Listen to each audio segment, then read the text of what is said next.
Shalom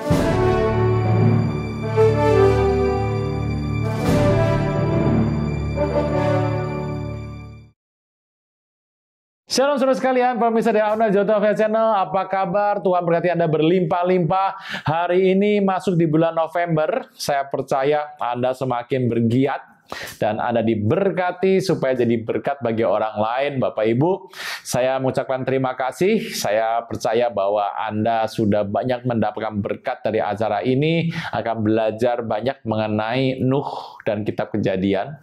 Ada banyak di sana, nanti topik-topik yang penting akan saya ambil untuk kita khotbahkan di waktu yang lain. Bapak Ibu, siapkan saja kertas, pena, Anda punya waktu yang banyak untuk mengulang kembali supaya Anda boleh mengerti semua yang Tuhan katakan kepada Anda. Bapak Ibu, terima kasih banyak untuk Anda yang sudah memberikan dana, daya, dan doa bagi kami. Kami akan kembalikan ini bagi kemuliaan nama Tuhan. Terpujilah Tuhan. Bapak Ibu Saudara sekalian, ada banyak sebenarnya hari-hari ini orang yang terkendala, merasa susah untuk bertemu dengan Tuhan, juga ada masalah-masalah pribadi, tapi mengertilah. Semua masalah sebetulnya muncul dari hidup ini. Mungkin karena ada kesalahan yang Anda buat. Anda perbaiki bersama dengan Tuhan. Tuhan berikan hikmat, Tuhan berikan pengertian, dan satu hal yang terpenting, Tuhan berikan Anda kekuatan untuk menanggung ini semua. Supaya engkau tetap kuat, tetap semangat, dan ingat bahwa kita punya satu tugas yang kita harus lakukan. Anda boleh bekerja sehari-hari, Anda boleh jadi seorang pejabat, Anda boleh buka toko, atau apapun. Tuhan berkati supaya engkau dan saya bisa fokus pada satu hal. Hari ini adalah yang penting Anda lakukan. Pergi jadikan semua bangsa murid Tuhan. Ini sangat penting Bapak Ibu, Yesus untuk semua orang. Bapak Ibu, hari ini saya sampaikan sekali lagi bahwa menginjil adalah hal yang sangat penting, dan itu perlu strategi yang Anda perlu buat. Anda menginjil, Anda nggak pernah tahu orang bertobat atau tidak, tapi mengertilah bahwa Anda sedang melakukan kehendak Tuhan, dan Tuhan akan memperlengkapi Anda sehingga Anda menjadi orang yang kuat dan maju terus bersama dengan Tuhan. Terpujilah nama Tuhan. Bapak Ibu, Anda silakan menonton acara ini. Saya percaya Tuhan memberkati Anda berlimpah-limpah. Shalom. Yang menindas adalah dua, Sem dan Yafet. Tetapi Yafet itu akan menindas Sem. Yang 26 ya. Terpujilah Tuhan Allah Sem, hendaklah Kanaan jadi hamba baginya. 27. Allah meluaskan kiranya tempat kediaman Yafet, laki-laki tinggal dalam kemah-kemah Sem, tapi hendaklah Kanaan jadi hamba baginya. Nuh masih hidup 350 tahun, sudah air bah, jadi Nuh mencapai umur 950 tahun, lalu ia mati. Hampir 1000 Bapak Ibu. Tua sekali. Ini sebuah kisah cuma segini, tapi dalam kisah ini ada banyak hal yang Tuhan mau cerita. Tuhan tuh katakan bahwa sebetulnya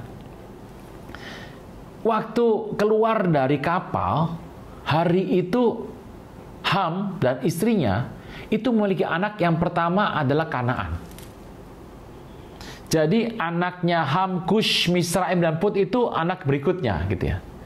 Kanaan gitu ya. Lalu satu hari mereka itu bertani, karena Nuh adalah seorang petani, kebun anggur. Dia minum anggur. Saya juga bertanya-tanya loh, kenapa Nuh punya anak cuma 3? Padahal dikatakan Nuh masih hidup 350 tahun. 350 tahun Bapak Ibu hidupnya. Kenapa dia nggak punya anak lagi? Gitu loh. Kenapa anaknya 3 dan sudah selesai di situ saja?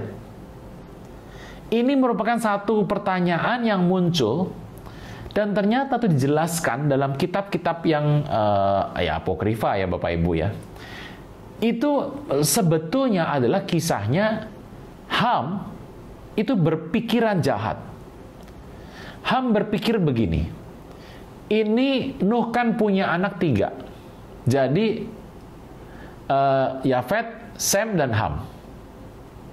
Dari 3 ini, itu akan menjadi seluruh muka bumi, itu kan dibagi menjadi 3. Padahal Anda mengerti, orang Yahudi, nah Yahudi kan adalah Yakub ya Bapak Ibu ya.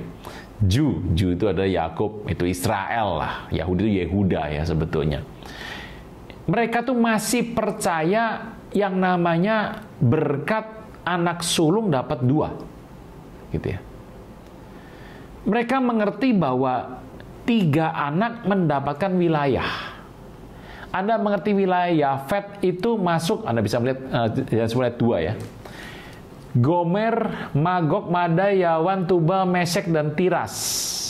Keturunan Gomer adalah Askenaz, Rifat, dan Togarma. Keturunan Yawan, Elisa, Tarsis, orang Kitim, orang Dodanim. Dan berpencara bangsa-bangsa dari pesisir. Keturunan Yafet masing-masing di tanahnya dengan bahasa sendiri menurut kaum dan bangsa mereka. Di firman Tuhan ini, ternyata mereka menduduki utara. Utara itu diduduki oleh keturunan Yafet, gitu ya. Dan Ham itu ke selatan. Dan kalau Anda melihat Sem itu di tengah-tengah yang agak ke timur begitu. Nah, hari itu Ham berpikir, kalau ini 3 orang, aku sudah punya anak Kanaan, gitu ya. Harusnya kalau melihat dari kisah ini, aku ini menjadi orang yang ingin mendapatkan, tanda kutip, berkat sulung. Jangan tunda menerima Yesus. Hanya Yesus yang sanggup melepaskan Anda dari kesalahan dan dosa. Selalu ada waktu bagi Dia, tetapi tidak selalu ada waktu bagi Anda. Mari, ikuti saya mengucapkan doa berikut dengan yakin. Tuhan Yesus, ampuni semua kesalahan dan dosaku. Saat ini dengan sadar dan rela, aku mengundang Engkau sebagai Tuhan, Raja, dan Juru Selamat hidupku. Terima kasih Tuhan Yesus untuk namaku telah dicatat dalam kitab kehidupan. Amin. Padahal bapaknya itu masih ada dan hidup 350 tahun. Kalau Anda melihat kisah ini, sepertinya juga aneh ya. Bagaimana seorang Nuh yang baik, tidak bercacat, bergaul dengan Tuhan, orang yang dekat dengan Tuhan dan hidup sudah pernah masuk bahtera setahun, dan dia hidup juga lama sekali, hampir 1000 tahun, 950 tahun, dia hidup lama. Tetapi kenapa nggak punya anak lagi? Bapak Ibu, ada sebuah tafsir yang saya pernah baca, bahwa Ham sebetulnya tidak hanya melihat aurat ayahnya, tetapi Ham itu mengebiri ayahnya. Ini menarik Bapak Ibu. Karena apa? Karena dia berpikir, kalau dia kebiri, maka kemungkinan itu akan jatuhnya hanya kepada 3 ini, dan Ham akan dapat yang 4, karena dia punya Kanaan duluan kan. Jadi tidak akan dibagi banyak daerah itu. Beda kalau Nuh punya 10. Kalau Nuh punya 20 anak gitu ya. Itu dibagi-bagi makin kecil gitu ya. Jadi untuk menghalangi supaya pembagian itu hanya kepada 3 anak dan dia akan nanti mendapatkan lebih. Anda tahu yang di daerah selatan, yang di daerahnya Ham itu, kemudian nanti ya, hari ini kalau Anda melihat kan bumi sudah betul juga berubah kan. Itu yang sebenarnya paling besar gitu ya, paling besar gitu. Nah, hari itu dia mengambil sebuah pisau dan mengebiri ayahnya. Makanya jelas di sini dikatakan bahwa Nuh walaupun dia hidup lama, tetapi Nuh tidak punya anak lagi. Gitu ya.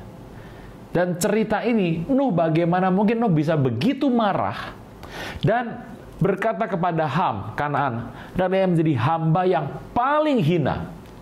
Bagaimana mungkin seorang ayah bisa mengatakan hal itu kepada anak bungsunya?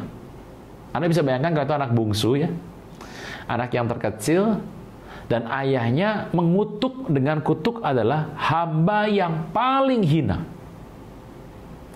Kutukan yang disampaikan Nuh ini pasti ada satu, kalau hanya melihat saja aurat ayahnya, kemudian dia bercerita sama 2 kakaknya, dan kakaknya berdua juga jalannya mundur ya. Lalu kenapa jalannya mundur? Tidak melihat aurat ayahnya? Atau mungkin itu hal yang paling memalukan? Saya tidak tahu jawabannya apa. Tetapi kemungkinan besar peristiwa ini Ham mengebiri Nuh. Waktu habis dikebiri. Hari itu Nuh mendengar kisahnya. Dia bangun, diceritakan oleh kedua anak laki-laki yang lain. Dan kemudian dia menjadi terkejut. Dan dia marah sekali. Dan dia memberikan satu kutukan kepada Ham.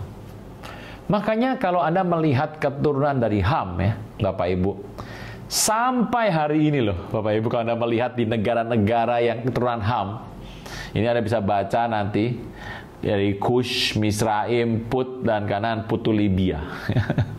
Orang-orang di daerah tengah, timur tengah tuh, orang-orang Ham tuh, timur tengah yang bukan Israel ya, yang bawahnya itu. Kemudian Negroid yang di bawah itu, semuanya. Kondisi hidupnya memang kalau kita lihat rada-rada ya, seperti tidak diberkati. Mungkin karena Nuh gitu ya.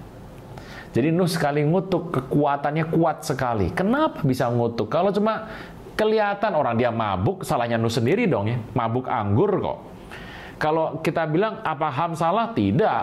Karena yang bikin kebun anggur ya Nuh, yang minum anggur ya Nuh, yang mabuk juga Nuh, yang telanjang juga Nuh, gitu ya.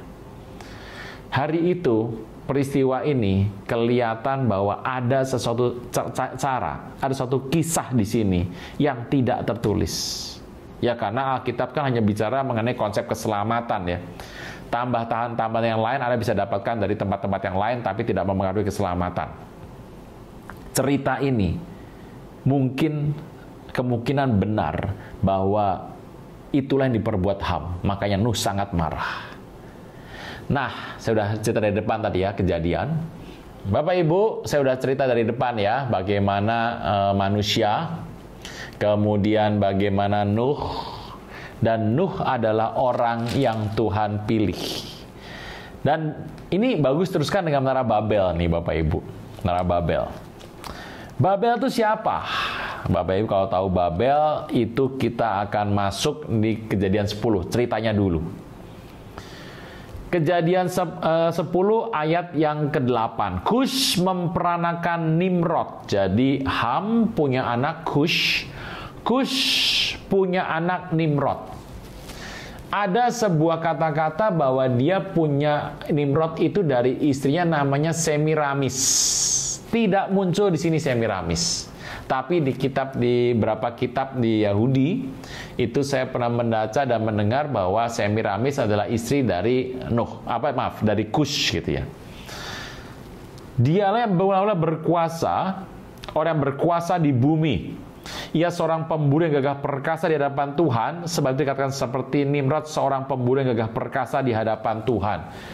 Kisahnya juga berhenti di situ. Orang gagah perkasa itu apa? Kalau Anda mengerti bahwa di hadapan Tuhan itu apa kisahnya, serba tidak jelas ya Bapak Ibu. Jadi ini juga nggak jelas seperti apa, tapi kalau kita membaca dalam kitab bahasa aslinya, ada banyak keterangan di situ. Ayat ke-7 ya Bapak Ibu, keturunan Kushi adalah Seba, Havila, Zapta, Raema, dan Sabteka. Anak Raema ialah Sheba dan Dedan. Kush memperanakan Nimrod dari Semiramis. Dia mulai berkuasa sekali menjadi orang yang berkuasa di bumi. Sebetulnya nama Nimrod itu kalau Anda katakan Nimrod itu adalah son of rebellion. Jadi seorang yang rebel ya, yang nolak semua. Dia bangkang gitu ya. Seorang pembunuh yang perkasa. Sebetulnya adalah bahasanya tegar tengkuk di hadapan Tuhan. Ayat 11, ayat 10 dulu. Mula-mula kerajaannya tadi dari Babel, Erek, Akkad, semua tanah Seniar. Dari negeri itu ia pergi ke Asyur, mendirikan Niniwe, Rehoboth Ir, Kala, dan Resem, dan Niniwe dan Kala itulah kota besar itu. Bapak Ibu, itulah nama-nama nanti musuh-musuh Israel akan berasal dari Nimrod ini. Ada kisah soal Nimrod. Nimrod ini adalah seorang raja hari itu. Jadi orang-orang sudah besar, mereka hidupnya juga berantakan. Ada seorang Nimrod yang tegar tengkuk dan memang kebiasaan itu buruk sekali. Waktu Ham memiliki Kush punya istri, melahirkan Nimrod. Ada sebuah kisah, saya lagi tidak ada di Alkitab, tapi ini apokrifa. Waktu Kush meninggal, Semiramis menikahi anaknya sendiri, gitu ya, dalam sebuah kisah nih. Ini kisah Paskah nih, bagus nih Bapak Ibu. Jadi hari itu Nimrod menikahi maminya Semiramis dan punya anak, gitu ya. Nah, anak ini masalah nih. Orang kan bertanya, ini anak siapa, gitu ya. Ini anak adalah anak dewa yang lahir dari cangkang telur, gitu. Cerita bapaknya cerita begitu. Orang-orang tuh kalau mendengar begitu percaya toh. Jadi percaya, wah ini dewa kesuburan, pakai telur, cangkang telur, ini dewa kesuburan. Nah, jadi hari itu cerita ini konon menjadi sebuah cerita yang turun-temurun dikisahkan. Kisah ini muncul, nama dewa kesuburan itu disebutkan adalah Estaro atau Istaro atau Istar. Nah, dewa ini lahir dari cangkang telur. Turun-temurun terus dikisahkan, makanya waktu Paskah kita mendapatkan sebuah cara untuk telur dihias. Nah, cerita telur hias dari mana gitu? Kita membaca Alkitab nggak pernah ada telur dihias. Nah, kisah telur dihias itu ya dari kisah ini, gitu. Konon dari kisah ini, gitu ya. Jadi Bapak Ibu itu adalah merupakan sejarah yang kita warisi dari kedegilan, gitu ya. Banyak orang melakukan ini, banyak orang tidak tahu. Hari ini Anda akan mengerti, itulah kisahnya. Nah, waktu setelah bumi surut dan sudah baik semuanya, sudah bagus semua, kemudian ada menara Babel, pemberontakan kepada Tuhan, dan Babel itu yang membuat adalah Nimrod. Cerita dari Babel ini, ya Babel, Gate of Bel gitu ya, adalah sebuah cerita di mana orang-orang berusaha membuat sebuah panggung yang tinggi sekali sampai ke langit supaya mereka bersatu dan mereka ingin memberontak sama Tuhan, tetapi Tuhan kacaukan semuanya. Nah, kisah ini muncul sebenarnya menarik kalau Bapak Ibu membaca Kejadian dari kitab bahasa aslinya dan beberapa penuntun tafsir, itu menarik Bapak Ibu. Kisahnya betul-betul kalau saya membaca, wah ini menarik ya. Tetapi memang tidak diceritakan dalam Alkitab. Kembali saya mau katakan bahwa Alkitab hanya bicara mengenai konsep keselamatan. Keselamatan itu benar-benar dibahas di Alkitab sampai akhir. Cerita yang lain adalah tambahan belaka. Tapi Nuh itu adalah merupakan orang yang benar di hadapan Tuhan, yang Tuhan pilih. Dan Tuhan memberkati, seperti Adam diberkati dia. Tetapi setelah Nuh dan kemudian makin ke sini, kondisi ini semakin parah. Orang semakin jahat, ada penyembahan berhala, dan kemudian nyembah patung, semua disembah. Tapi Tuhan sudah berjanji kepada Nuh melalui pelangi, ada pelangi itu ya. Tuhan berkata, busurku kutaruh, gitu ya, di langit. Jadi pelangi itu merupakan sebuah perjanjian Tuhan dengan Nuh, bahwa manusia tidak akan lagi mati oleh air banjir seperti zaman Nuh. Makanya Bapak Ibu mengerti bahwa bumi yang ada hari ini, bumi pertama habis oleh air. Habis semuanya oleh air. Tetapi bumi berikutnya tidak habis oleh air, karena Tuhan sudah membuat sebuah tanda. Tapi habis oleh apa, Pak? Oleh api. Jadi api yang akan menghabiskan bumi hari ini dihabiskan oleh api itu. Makanya betapa suci dan salehnya Anda harus hidup. Bapak Ibu, itulah kisah Kejadian dan Nuh yang saya bilang ini menarik. Nah, Selanjutnya dalam kisah Nuh ini, kalau Anda mengerti hukum Nuh itu apa Pak? Dari Henok Pak, Anda bisa melihat hukum Nuh dan hukum Musa di tayangan beberapa waktu yang lalu. Tayangannya seperti ini.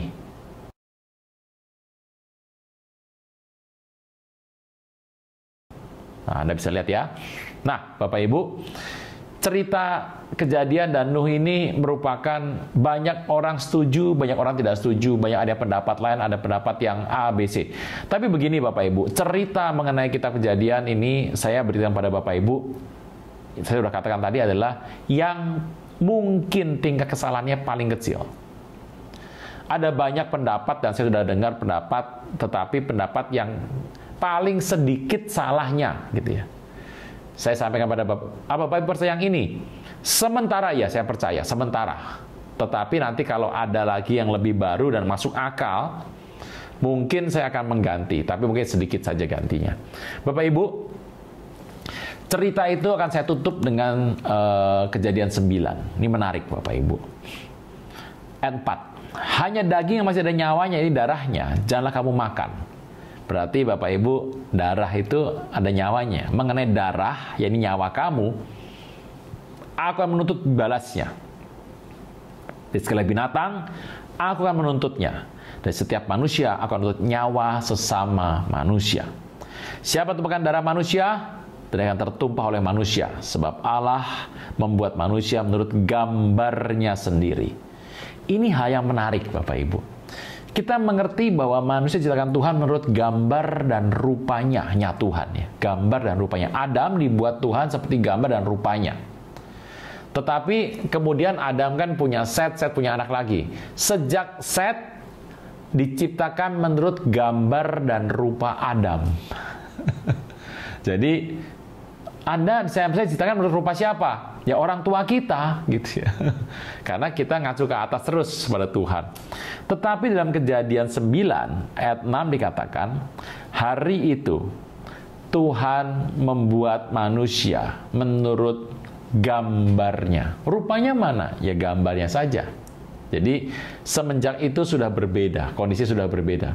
Setelah banjir Nuh selesai, hari itu dibuat tatanan yang baru. Hukum Nuh diberikan. Hukum itu berlaku untuk semua orang di semua bangsa, semua teritori dan lokasi. Itu adalah hukum Nuh. Nah, Bapak Ibu, hari ini kalau kita belajar soal Nuh, kita mengerti.